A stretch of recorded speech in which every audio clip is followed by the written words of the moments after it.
नमस्कार है सभी को। एक और वीडियो में आपका पुनः स्वागत है। हमारे कुछ टॉपिक्स को जो कि मणिपुर से रिलेटेड है उसमें यूट्यूब के एल्गोरिदम और व्यूज के हिसाब से बहुत ज्यादा प्यार मिला है। तो आज का टॉपिक भी बहुत लोगों की जो रिक्वेस्ट थी कमेंट बॉक्स पे भी, तो मणिपुर को लेकर कि हिस्ट्री क्या रही है। तो आज हम सिर्फ ये देखेंगे कि जितने भी वहाँ पे इंसर्जेंसी हुई है, वायलेंस हुए, उनके रीजंस क्या है, वो शुरू कब से हुए हैं, कौन कौन से ग्रुप्स वहाँ फॉर्म है। क्योंकि मैंने कमेंट बॉक्स में देखा कि एक दूसरे को आतंकवादी या फिर टेररिस्ट या फिर मिलिटेंट बोलने को मतलब तैयार रहते हैं। तो आज हम ये देखेंगे कि प्रॉब्लम क्या है। जितने भी चीजें आप तक पहुंचाई जाती हैं उन सबका सोर्स गवर्नमेंट ओरिएंटेड डेटाज होते हैं, न्यूज़पेपर होते हैं और बुक्स होते हैं। तो मतलब मेरा कोई अनुमान नहीं है जो मैं अपने तरफ से बताता हूँ कि वहाँ पे क्या हो रहा है क्या नहीं। बाकी रियलिटी जो है वो उन्हीं लोगों को पता है जो वहाँ पे रह रहे हैं। वो बात बिल्कुल सच है। तो जितना भी प्यार दिया है जिस वीडियो पे, जो कि नॉर्थ ईस्ट बेसिस पे हमने माइती से लेकर इकोनॉमिक रीजन इन मणिपुर से लेकर कुकी लाइन तक जो जालिम कौम है वो कवर किया है, उसके लिए धन्यवाद है। तो आज की जो टॉप हेडिंग्स हैं जिसके बारे में हम डिस्कस करेंगे, थोड़ा ब्रीफ में रहेगा कि हिस्ट्री क्या रही है, कब ये सब इंसर्जेंसी शुरू हुई है मणिपुर में, कौन कौन से लोग इन्वॉल्व रहे हैं, कौन कौन से ग्रुप्स इन्वॉल्व रहे हैं, उनकी डिमांड क्या क्या है, उनकी पॉलिटिक्स को लेकर क्या क्या डिमांड्स हैं। मतलब ऐसा देखा गया है कि जो ग्रुप डोमिनेटेड है वो सरकार बनाने में पूरी जो है भागीदारी निभाता है, या कह ले कि उसी की सरकार आने की ज्यादा चांसेस रहते हैं। फिर लास्टली देखेंगे कि गवर्नमेंट ऑफ इंडिया ने आज तक क्या क्या एक्शंस लिए हैं और क्या क्या वे फॉरवर्ड हैं अभी भी जो लिए जा सकते हैं, ताकि इन फ्यूचर कम से कम प्रॉब्लम हो। पूरी तरीके से प्रॉब्लम कहीं भी खत्म नहीं हो सकती बिकॉज ऑफ डाइवर्सिटी। तो कोशिश हमेशा रहती है और आगे भी रहेगी। तो शुरू कर लेते हैं। सबसे पहली चीज, अभी के जो सीएम है प्रेजेंट एन बीरेन सिंह, उनका ये कहना है एक प्रेस कॉन्फ्रेंस में कि उन्होंने 40 इंसर्जेंट्स को नॉकडाउन कराया है। 40 इंसर्जेंट्स जो हैं वो मारे गए हैं सिक्योरिटी फोर्सेस के द्वारा। बट जो केएनओ है, कुकी नेशनल ऑर्गेनाइजेशन, वो इस क्लेम को काउंटर करती है। काउंटर मतलब आसान भाषा में कि ये जो है आप कह रहे हो जो वो गलत है। तो वो भी जो रीजंस रहे होंगे, तो शुरुआत तो वहां से होती है। अब सबसे पहली हेडिंग, भारत में बहुत अलग अलग इंसर्जेंट मूवमेंट्स रहे हैं। मणिपुर में भी जो मूवमेंट हुए हैं या जो मूवमेंट्स हो रहे हैं उनमें से एक है। शुरुआती दौर हमें पता ही है कि इंस्ट्रूमेंट ऑफ एक्सेशन जो है वो साइन करा लिए गए थे, और ये जो सोर्स है वो एनसीईआरटी है, क्लास 12 की पॉलिटिकल साइंस। जो लोग अगर देखना चाहे तो वहां से देख सकते हैं। और इंडिया सिंस इंडिपेंडेंस करके उसका कंटेंट है। नाम अगर गलत ले रहा हूँ तो स्क्रीन पे तो आपके आ गया होगा, उसका पहला चैप्टर है जो सोर्स से पहला मिल जाएगा। तो वहां पे मेंशन है, या फिर उसके अकॉर्डिंग मणिपुर जो है राजा बोधचंद के अंडर था, और वो तो कांग्रेस के साथ वो मर्जर कर लेते हैं और यूनियन ऑफ इंडिया में आ जाते हैं। तो शुरुआत होती है 1950 से। नागा नेशनल मूवमेंट शुरू होता है जो कि इंडिपेंडेंट नागालैंड की डिमांड करता है, जो कि टच करता है कुछ पार्ट्स ऑफ मणिपुर को। तो देखा ही जा रहा था कि जब ये मूवमेंट रेज पे था तो मैतीस जो है उन्होंने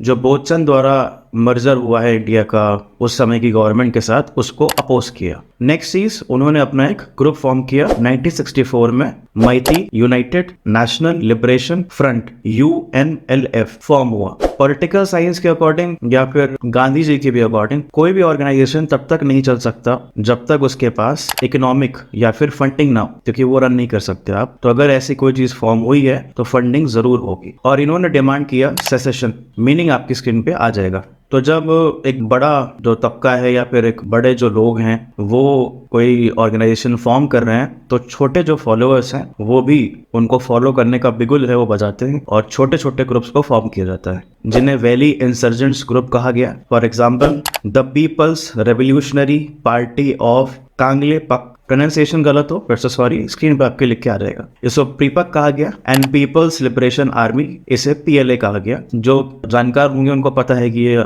कहाँ से आ रही है बात। और नेक्स्ट स्लाइड भी मेरी वही है कि इनको फंड किया गया, इनको तैयार किया गया चाइना द्वारा, मतलब पूरी ट्रेनिंग दी गई। इनके दो पर्पस थे, पहला इंडिपेंडेंस फ्रॉम इंडिया, दूसरा warding of Naga as a insurgent groups. Next हमें देखने को मिलता है 1993 में, जब कुकी जोमी ग्रुप मोबिलाइज होता है in reaction to Nagas aggression जो उनके प्रति हुआ है। A massacre of Kuki by NSCM-IM left thousands of Kukis homeless. तो कुकी का जो मैटर है वो 1993 में देखने को हमें ओपनली मिलता है बिकॉज ऑफ नागास। और जब इनको बेघर किया जाता है, इन पे बात आती है, तो ये भी पुराने लोगों की तरह अपना ग्रुप फॉर्म करते हैं और हथियारों का सहारा लेते हैं। So they organised as armed groups after this. और उसी दौरान मैतीस और मैतीस पंगल, मतलब जो मैतीस पंगल हैं वो मुस्लिम्स हैं, उनके बीच में क्लैशेस शुरू हो जाते हैं। This led to the formation of Islamist group People's United Liberation Front. और भी छोटे ग्रुप्स इस तरीके से बनने स्टार्ट हो जाते हैं। नेक्स्ट टॉपिक, ये जब मूवमेंट स्टार्ट हुआ है वो डिफेंस के तौर पे स्टार्ट हुआ है कि आप हमें मारने आ रहे हैं तो हम डिफेंस कर रहे हैं।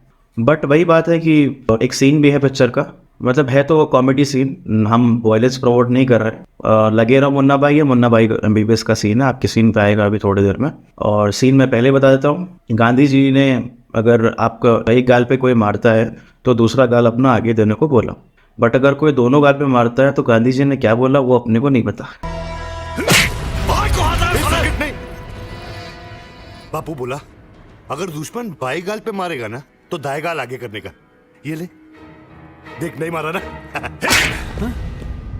भाई इसने तो चिपका दिया। जब दोनों गाल पे पड़ जाए तो क्या करने का, ये बापू ने नहीं कहा अपन को। तो मजाक से हटके तो यही हुआ कि कुकीज जो हैं वो कॉल फॉर कुकी लैंड जालिम गांव जो हमने कवर किया है, आपको आई बटन पे लिंक मिल जाएगा। और उस जिस वीडियो में हमें बहुत ज़्यादा प्यार मिल रहा है उसकी इन्होंने कॉल किया। और ये एक तरीके का इमेजिन्ड कंट्री है spreading across Kuki Zomi inhabitant areas. कौन कौन से एरियाज वो हमने वीडियो में कवर किए थे, उसमें म्यांमार भी है, बांग्लादेश भी है, इंडिया के भी कुछ पार्ट हैं, और सब देने पॉसिबल है नहीं।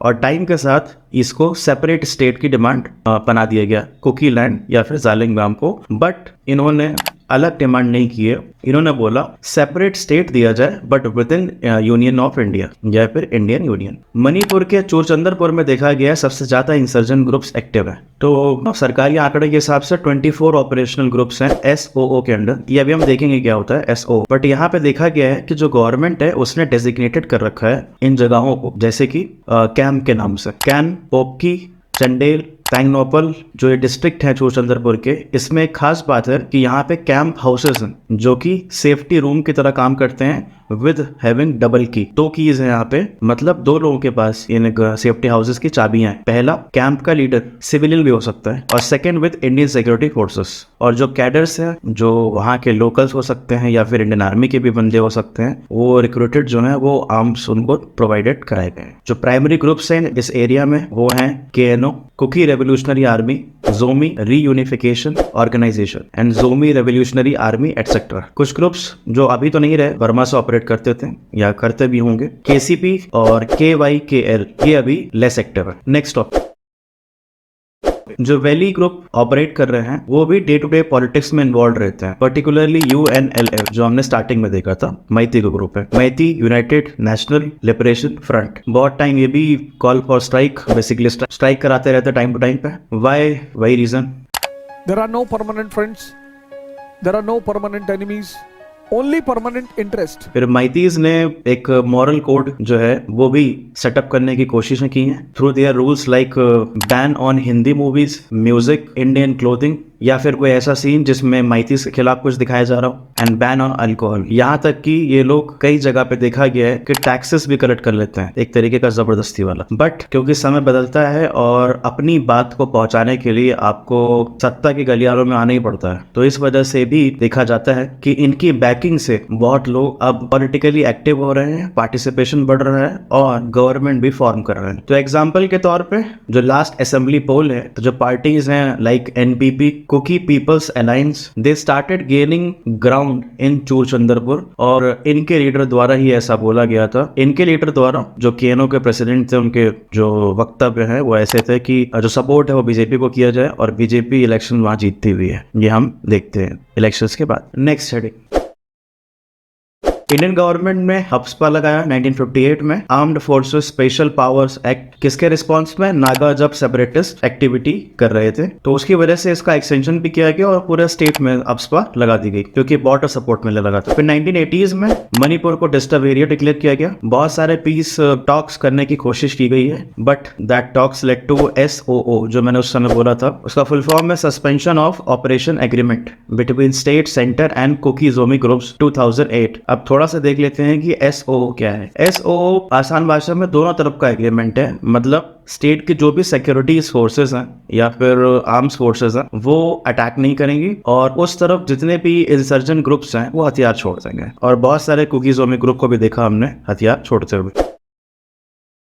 लास्टली गवर्नमेंट क्या क्या और भी रोल प्ले कर रही है और चैलेंजेस क्या हैं उसके सामने मणिपुर को लेकर, क्यों इतने दिन से मामला चलता ही चला जा रहा है। पहला है मेनी कन्फ्लिक्टिंग डिमांड्स, अलग अलग लोगों की अलग अलग डिमांड्स है, अलग अलग ग्रुप्स के अलग अलग डिमांड्स हैं। कभी 2 लोग मान जाते हैं तो तीसरा नाराज हो जाता है, और कभी एक मानता है तो 2 इकट्ठे हो जाते हैं। तो बस तो कुछ इस प्रकार की नॉर्थ की शादी है जहाँ पे जो फूफा जी हैं उनका नाराज होना बनता है, बट गवर्नमेंट ऑफ इंडिया मना लेगी किसी न किसी तरीके से। दूसरा रीजन है पॉलिटिकल इंसर्जेंट नेक्सस। बहुत बार देखा जा रहा है कि पॉलिटिकली भी सपोर्ट मिल रहा है इनको उठने में, तो हमें उस पे भी या गवर्नमेंट उस पे भी जो है नकेल कसने का पूरा प्रबंध कर रही है। और बॉर्डर स्टेट भी है, तो बॉर्डर स्टेट तो हमेशा ही दिक्कत पैदा करता है, क्योंकि आसपास से जो हमने पहले भी देखा कि चाइना का इंटरेस्ट है, फिर वो जो छोटे छोटे प्लेयर्स हैं म्यांमार, बांग्लादेश, उनके थ्रू कुछ ना कुछ काम या फिर क्लैशेस क्रिएट करने की कोशिशें हमेशा रहती, उस पे भी नकेल कसी जा रही है हमारी होम मिनिस्ट्री द्वारा। बाकी जब एरिया डाइवर्स होता है तो सोल्यूशन गुड गवर्नेंस से और बैठ के जमीनी तौर पे बात करने से ही बनता है, तो वो गवर्नमेंट हमारी बखूबी कर रही है, और आशा करते हैं कि मामला जल्द से जल्द जो है वो